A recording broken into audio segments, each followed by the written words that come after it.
In the theory book for Unit 4 on page 9, there's a wonderful activity with nice children holding up flags with the white key names, and the students have to find the correct keys on the keyboard. Also in the theory book, there is a wonderful little limerick called Dolphin Fun, so students remember their half note as compared to their quarter note. And the lyrics say, did you know that dolphins sing and they laugh and chatter, splashing, diving, swimming, free, breathing air like you and me. There's a nice activity on CDE, those patterns, and then for FGAB, it's Little Red Riding Hood and her grandmother. And the student has to circle all the correct keyboards with the correct keys on those keyboards, and she can find her way to her grandmother. In the recital book, there's a wonderful piece called Big Bullfrogs, exactly what we want our students to review, all the groups of C, D, E, going lower into the keys. And we notice that students have to say to us how many groups of notes there are. So in Big Bullfrogs, there are 4 groups of notes. And how many moves will you make? I will make 3 moves. So every time we teach these pieces, we want to make sure that our student understands that before they try to play their piece. A lion is on page 7. Going on safari, I can see a lion. Just don't get too close now, or you'll soon be crying. One of my beginner students last year, she said, why don't we say, instead of crying at the end, why don't we say dying? Oh my gosh. All right, wonderful pieces in the recital book to completely review what students are learning in the lesson and technique book.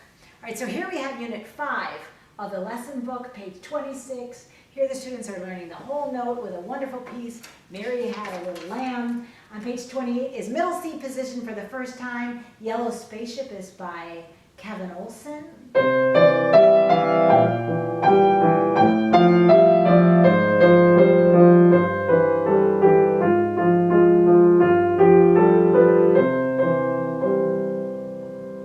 And here I remind our students to keep their eyes on the music and not on their hands when they're playing.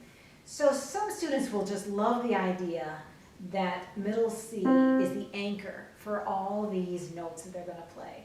And other students will say, well, how can I fit my 2 thumbs on the same note? So we could say to them, you know, why don't you have your right hand be a little bit lower than your left hand so it looks like that to you. Right? And that's going to be much more comfortable for the student. On page 29 is the treehouse, and this is the first time the students learn the time signature. Oh my goodness.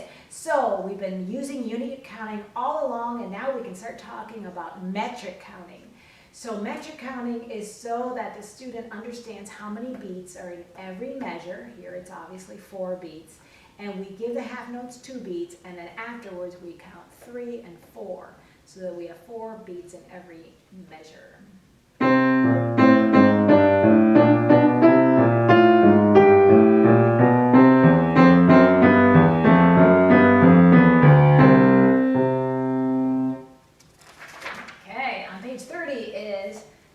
Truck, and here's the first time students are learning what a step is.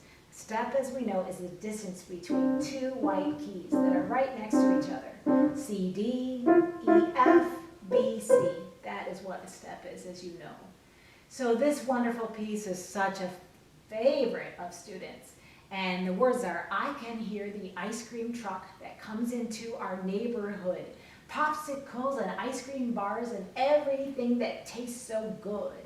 And the musicality girl asks our students, is this piece cheerful or sad? So we want to make sure our students connect with their emotions and really play a piece in the way that it is supposed to sound.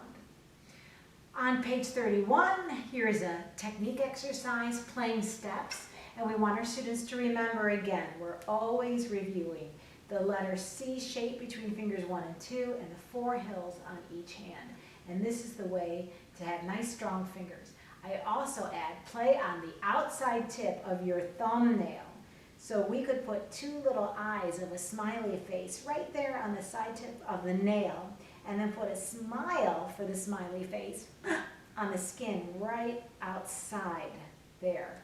Gosh, I should find a pen and do that for you. And then the student really remembers, oh, that's the outside tip of my nail. So here's this piece.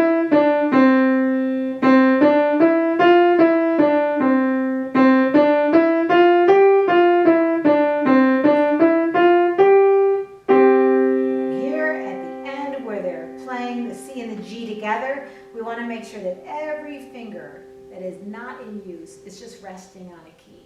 And let's check our student's wrist for it to be nice and flexible. Okay, and then again, the students can learn that piece for their left hand as well. All right, now we're ready for Unit 6.